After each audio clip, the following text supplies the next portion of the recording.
Well, joining us now from Washington, D.C. is Ernesto Castaneda.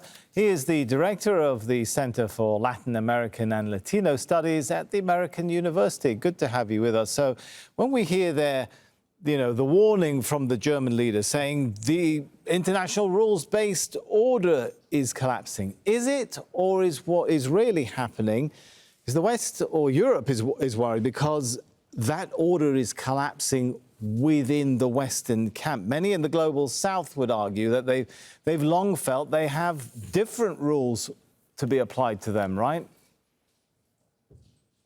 That is right, Sammy. So the world order is changing. It hasn't collapsed. The U.S. still has unparalleled influence around the world.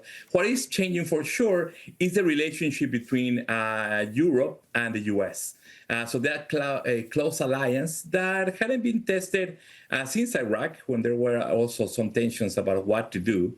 This is new, and this is really around the issue, as we were hearing earlier, between the invasion of Ukraine by Russia and Biden bringing allies, especially Europeans, to support Ukraine along the U.S., and U.S. providing a lot of financial support for that effort, even if participated indirectly.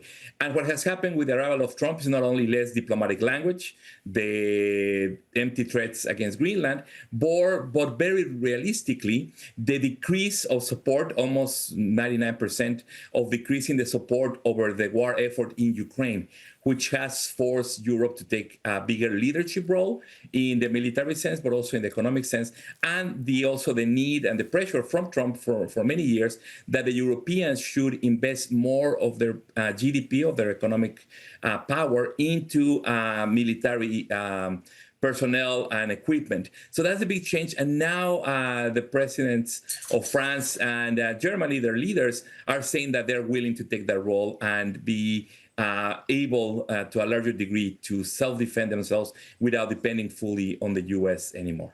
Ernesto, we heard also at the Security Conference several leaders underscore the importance of NATO. Does that mean that we will see European leaders, Western leaders, is the thinking going in the direction of relying more on military power to impose new terms in this emerging world order?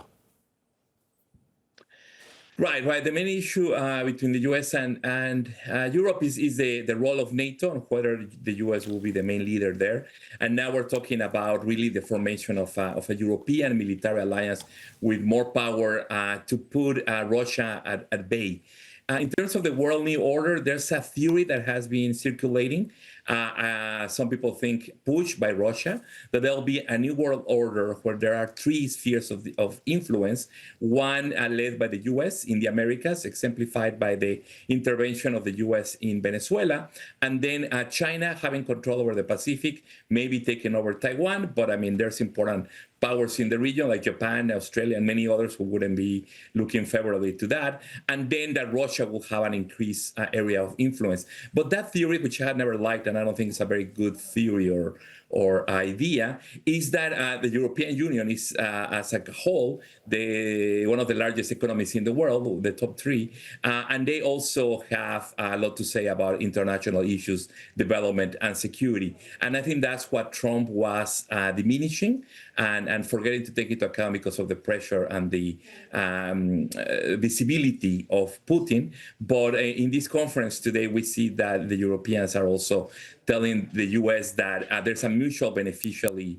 alliance that not only the Europeans benefit, but also the U.S. benefits. Ernesto, you mentioned there a lot of the world's major powers, but what about the middle powers? What about the global South? Is there enough unity amongst them in order for them to have a stronger say in the terms of this new emerging order?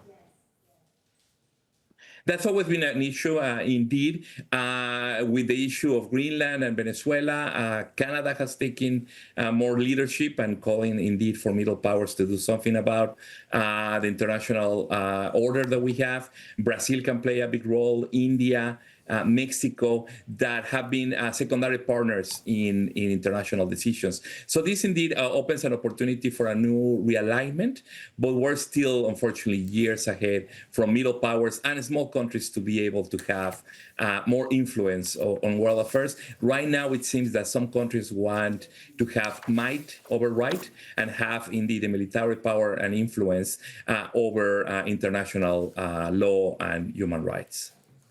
All right. Always good to get your thoughts. Ernesto Castaneda there from the American University. Thank you.